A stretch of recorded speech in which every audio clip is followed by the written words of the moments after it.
I scraped the dog waste from my shoe into the chocolate batter. They look exactly the same color. I finish making a whole tray of chocolate cakes and deliver it straight to my new neighbor's doorstep. He takes the cake and eats a huge bite and even praises my baking skills. This gift is exactly what he deserves. On his very first night after moving in, he threw a loud party at his house. The music was painfully loud. The speakers were still blasting at 3 a.m. I suffered through the noise all night. Exhaustion hit me as I went to work the next day. I almost stepped in dog waste right outside my door. My neighbor's dog had used my lawn as a bathroom. I worked hard for a full day. That familiar metal music exploded again as I got home. My patience finally ran out. I went and knocked on his door forcefully. He actually acted very apologetic this time and quickly asked his friend to lower the volume. I then brought up the morning's lawn issue. He promised it would never happen again. Satisfied, I went home ready to sleep. The noise woke me up again in the middle of the night. It was past 3 a.m. once more. Pure rage shattered my last bit of reason. I stormed over and pounded on his door. Sorry, but what have we just discussed? It's 4 o'clock in the morning. My neighbor's attitude had completely changed. No, get the fuck out of my garden, you fucking gosh. Go and fuck off.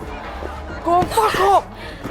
I don't fucking be a drama queen. Get what are you falling over for? Anger drove me to grab a pillow and leave my house. I drive my car to a quiet spot by the lake and managed to sleep there until morning. A parking officer woke me up by tapping on my window. Parking wasn't allowed in this area. The officer happened to be my old classmate. I thought he might let me off the hook, but he remembered my rejection from years ago and still gave me a ticket without mercy. Several sleepless nights passed. I knew I couldn't continue like this. I remembered that parking officer from my past and decided to meet up with my old classmate. We agreed to meet at a bar. I stated my request to him directly. But why don't we just go back to yours? Yeah, okay.